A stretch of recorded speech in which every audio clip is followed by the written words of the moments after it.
Hi viewers, welcome to our channel. YCP పైన and Jagan గారి పైన తన సొంత పార్టీ ఎమ్మెల్సీ జంగా కృష్ణమూర్తి గారు విమర్శలు అయితే చేయడం జరిగింది. సో ఆయన ఇలా రెబల్గా మారడానికి గల కారణాలు ఏంటి, ఆయన ఇంతకు ఏ విమర్శలు చేశారు, సో ఈ అంశం మీద డిస్కస్ చేయడానికి ప్రజెంట్ మనతో పాటు సీనియర్ జర్నలిస్ట్ జయదేవ్ గారు ఉన్నారు. వారితో ఒకసారి డిస్కస్ చేద్దాం. సార్ నమస్కారం. సార్ నమస్తే అండి.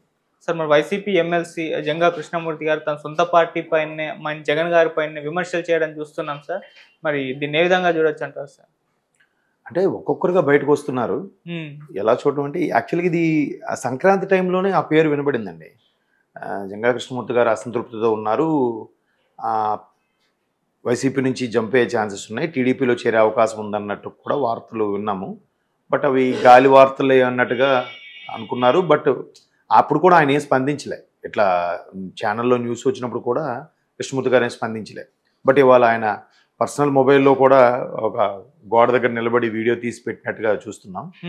అంటే సేమ్ ఇప్పుడు ఆయన చెప్పి ఓపెన్ అయ్యాడు, చాలామంది ఓపెన్ అవ్వలేదు. ఎందుకంటే అంతకుముందు ఇప్పుడు జగన్మోహన్ రెడ్డి గారికి ఈ ముఖ్యమంత్రి అవ్వడానికి ముఖ్యమైన రీజను తండ్రి రాజశేఖర రెడ్డి గారు. ఆయన మానియా, ఆయన ఆ క్రేజు, ఆయన ఈయనే మొత్తం ఆ మెరిట్తో ముఖ్యమంత్రి అయ్యారని నా అభిప్రాయం. అంటే వాస్తవమే కదా, జగన్మోహన్ రెడ్డి గారికి అంత సానుభూతి, అంత క్రేజ్ రావడానికి కారణం రాజశేఖర రెడ్డి గారు. సో రాజశేఖర రెడ్డి గారి హయాంలో పనిచేసిన వ్యక్తి ఈయన. అప్పుడు కాంగ్రెస్ తరఫున గెలిచారు కూడా, ఇది గురజాల నియోజకవర్గం. సో తర్వాత గురజాలకి మన టీడీపీ తరఫున ఎరపతినేని గారు 2 సార్లు అయ్యారు.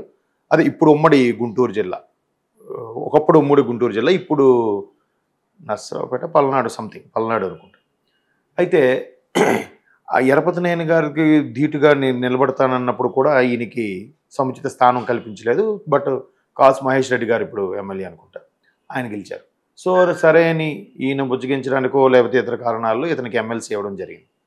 సో ఇప్పుడు ఈ విషయాలన్నీ బయట చెప్తున్నారు. బట్ ఆయన మాట్లాడినంతా కూడా వాస్తవమే.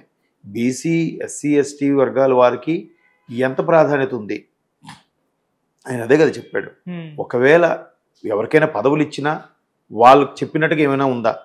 మొత్తం ఆయన కనుసన్నల్లో నడుస్తుంది, ఆయన చెప్పినట్టుగా అవుతుంది. మధ్యలో మంత్రులు వీళ్ళెవరూ ఉపయోగం లేదని అది అందరికీ తెలిసిన విషయమే. ఇప్పుడు ఒకవైపు సర్పంచులు కూడా స్ట్రైక్ చేస్తున్నారు, అంగన్వాడీలతో పాటు. ఇంకా చాలామంది ప్రభుత్వ ఉద్యోగులు అయితే ప్రతి వింగ్ పరంగా కూడా మొన్న ఒక ఎంఆర్ఓను చంపేశారు. ఎంఆర్ఓ చంపేస్తే ఇంకా రాష్ట్ర ప్రభుత్వ ఉద్యోగ సంఘాలు ధర్నా చేశాయి. అంతకుముందు టీచర్సు రాజధాని ముట్టడి కింద కార్యక్రమం కూడా చేశారు. చాలా ప్రతి రంగంలో కూడా అసంతృప్తి ఉంది. అవన్నీ కూడా ఈయన బయట పెట్టాడు. ఇప్పుడు సామాజిక న్యాయం అని అంటే ఏంటంటే ఎంత శాతం ఉన్నారు, అందులో నిష్ణాతులు ఎవరు ఉన్నారు, లేదా పర్టికులర్ సామాజిక వర్గానికి ఇవ్వచ్చు. ముఖ్యమంత్రి గారి సామాజిక వర్గానికి ఈ అన్నిట్లోనే ఉన్నాయి, కాకపోతే మిగతా సామాజిక వర్గానికి ఇస్తూ ఇప్పుడు ఈ 10లో ఒక 2 వాడికి కేటాయించి మిగతా 8 అందరు కేటాయిస్తూ అవుతుంది కదా. 10లో 9 కూడా అటే కేటాయించేసి ఒకటి ఏదో చూపిస్తున్నారట. కొన్ని దగ్గరలో అయితే 10 కూడా ముఖ్యమంత్రి సామాజిక వర్గానికే కేటాయిస్తారని ఆయనే చెప్తున్నారు.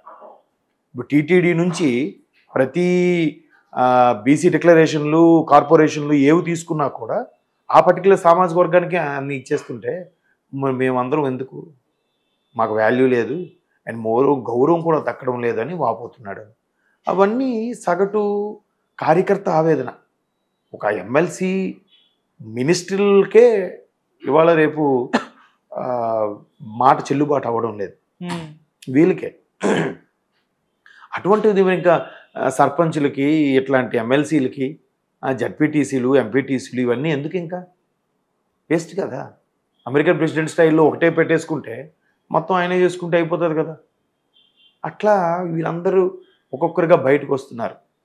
అంతకుముందు ఇంకో ఆయన కూడా బయటకు వచ్చారు, ఎమ్మెల్సీ మన వైజాగ్ నుంచి, ఆయన పేరు గుర్తురావట్లేదు. ఆయన ఇప్పుడు జనసేనలో చేరాడు, ఆయన వైసీపీ ఎమ్మెల్సీఏ.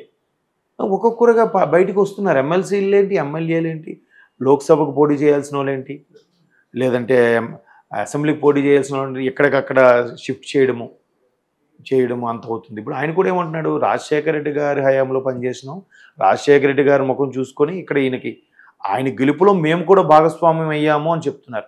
అది అంతే కదా. ఇప్పుడు పూలదండ అంటే మొత్తం పువ్వులేనా, దాని వెనకున్న దారం ఎవరికి కనబడదు, కానీ దానికి ఉన్న ప్రాధాన్యత ఆ దారం వల్లే దండంట నిలబడుతుంది కదా. ఈయన ప్రతి నియోజకవర్గము పాదయాత్రలు, ఓదార్పు యాత్రలు చేశాడు. చేశారు. కానీ మరి ప్రతి నియోజకవర్గంలో వెళ్ళేసరికి అక్కడ ఫెసిలిటీస్ కల్పించడం కానీ, ఆ పర్టికులర్ నియోజకవర్గం ఎమ్మెల్యే లేదంటే అక్కడ కార్యకర్తలో లేదా అక్కడ జడ్పీటీసీలో అక్కడ పాత ఎంపీలో ఎవరో ఒకరు ఆయనకి అవకాశాలు కల్పించి ఆయనతో పాటు పార్టిసిపేట్ చేసి గెలిపించడానికి కష్టపడినట్టు వీళ్ళకి కూడా కొంత భాగం ఇవ్వాలి కదా. Of course major part Jaganmohan Reddy గారికి వెళ్ళినా మిగతాది వీళ్ళకి కూడా చెందుతుందిగా. వీళ్ళు ప్రజల్లో కదా ఉండవలసిన వాడు, స్థానికంగా లోకల్గా ఉండవలసిన వీళ్ళు కదా, ఎమ్మెల్యేలు కదా. ముఖ్యమంత్రి గారు లోకల్గా ఉండరు కదా ప్రతి నియోజకవర్గానికి, రాజధానిలో ఉంటాడు ఆయన. అది కూడా ఇంకోటి కూడా చెప్పాడు, రాజధాని అంటే రాజధాని లేకుండానే 5 ఏళ్ళు గడిపేశారని. మరోవైపు రాష్ట్రం అప్పుల పాలు చేశారని. అప్పులు ప్రతి ఒక్కరూ చేస్తారండి, చేయడం కాదు. ఇక్కడికి కేసీఆర్ గారు కూడా చేశారు గతంలో. ప్రతి రాష్ట్రం కూడా అప్పు తీసుకుంటుంది, దానికి తగ్గట్టు బ్యాలెన్స్ చేయాలి కదా, బడ్జెట్ బ్యాలెన్స్ చేయాలి కదా. నీకు వచ్చే జీతం బట్టే నీ ఖర్చులు, వచ్చేది అప్పు చేసినా కూడా తీర్చగలను అనుకుంటేనే నువ్వు అప్పు చేయాలి. అప్పు చేసేసుకొని నువ్వు నీ జీతం పెరగకుండా అలాగ ఉంటే నీ పరిస్థితి ఏంటవుద్ది? సో ఇప్పుడు అదే అవుతుంది.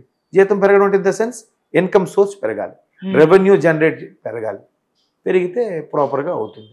అవేవి లేకుండా ఇవన్నీ ఇది ఆయన మాట్లాడింది, నేను మాట్లాడింది కాదు, జంగా కృష్ణమూర్తి గారు ఇచ్చిన ఆవేదన. ఆ ఆవేదన ఆయన మాట్లాడింది కాదు, సగటు వైసీపీ కార్యకర్త ఆవేదన అదే. కాకపోతే సర్లే ఈసారి వచ్చినప్పుడు ఏం చేద్దామని కొంతమంది మభ్య పెడుతున్నారు. కొంతమందికి ఏంటంటే బాగా బలంగా మిగతా పార్టీలని విమర్శించి ఉంటారు కాబట్టి వేరే పార్టీలోకి వెళ్ళలేక, వేరే పార్టీ తీర్థం పుచ్చుకోలేక, ఈ పార్టీలో ఎమడలేక అలా సైలెంట్ అయిపోయారు. ఇంకొంతమంది వాళ్ళకు ఓడిపోతామని తెలిసినా కూడా బయటికి మాత్రం మేకపోతు గాంభీర్యంగా స్టేటస్లు పెట్టడం. మాకేం తక్కువ, మా అన్న దేవుడు, మా అన్న రాముడు, మా అన్నకు తిరిగిలేదు, అవేవో 4 పోర్ట్లు వర్క్లో ఉన్నాయి, 18 కంపెనీలు వచ్చాయి, ఏవో చూపిస్తున్నారు. అవన్నీ వస్తే ఎందుకు మరి రెవెన్యూ జనరేట్ అవ్వట్లేదు? ఇంకో పెద్ద మైనస్ ఏంటంటే ఆయన ప్రస్తావించాడు లేదు కానీ జంగా కృష్ణమూర్తి గారు మర్చిపోయారేమో, భూములు కూడా రిజిస్ట్రేషన్ అయితే ఒక ఒరిజినల్ కాపీ గవర్నమెంట్ దగ్గర ఉంటుందంట. వాళ్ళ పేరు మీద వాళ్ళ ఫోటోతో ప్రభుత్వమే వాళ్ళ దీంతో జగన్మోహన్ రెడ్డి గారి ఫోటోతో రిజిస్ట్రేషన్ చేయిస్తారట. ఇది ఎక్కడ రూల్ అండి కదా. అది అలాంటివి చాలా ఉన్నాయి. బట్ ఈయన కొన్ని చెప్పారు, చూద్దాం ఇంకెంతమంది బయటకు వస్తారో, ఇంకెంతమంది కృష్ణమూర్తి గారి లాగా స్పందిస్తారో అనేది చూద్దాం. ఆయన ఇంకెవరిని మీడియాను కూడా పిలవకుండానే సొంతంగా ఆ కార్యకర్తతోనో లేకపోతే అనుచరులతోనో వీడియో తీయించుకుని పెట్టినట్టు ఉంది ఆవేదన. ఎవరు ఆయన పట్టించుకోవట్లేదు. ఇప్పుడు ఎవ్వరూ ఒక్కసారిగా బరస్ట్ అయిపోరు, చూస్తారు, ఓపిక పడతారు, చెప్పాలని చూస్తారు, అవకాశం ఇస్తారని చూస్తారు, ఆశగా ఎదురు చూస్తారు, మనకి దక్కుతుంది కదా పదవేదని చూస్తారు.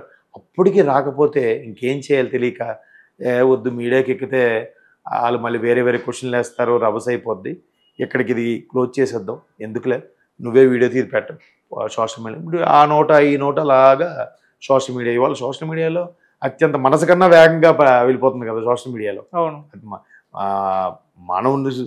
మానవుని మేధస్సులో అన్నిటికన్నా అత్యంత వేగవంతమైనది మనస్సు కన్నా వేగంగా వెళ్ళిపోతుంది ఈరోజు సోషల్ మీడియాలో. సో సోషల్ మీడియా ద్వారా వెళ్తే బాగుంటుంది అనుకున్నారేమో, ఆయన పర్సనల్ వాళ్ళతో చేయించుకున్నారు, అది రీచ్ అయ్యింది. ఇంకా ఆగండి, ఇంకా ఈ మంత్ ఎండింగ్కి డే డిక్లేర్ చేసాక ఇంకాస్త బయటకు వస్తారు. ఇప్పటివరకు ఏంటంటే సరే ఇన్ని రోజులైనా పదవి అనుభవిద్దామో, పదవి వ్యామోహమో, లేదంటే స్థానికంగా కొన్ని పనులు పెండింగ్లు ఉండిపోతే పదవిలో లేకపోతే మనకి ఎవరు పట్టించుకోరని చెప్పి అలా ఉన్నారో, కొంతమంది అట్లా ఆగారు. ఇంకా ఎట్లా జరుగుతుందో చూద్దాం. ఇలాంటి వాళ్ళు ఇంకెంతమంది బయటకు వస్తారు. Okay, thank you so much sir.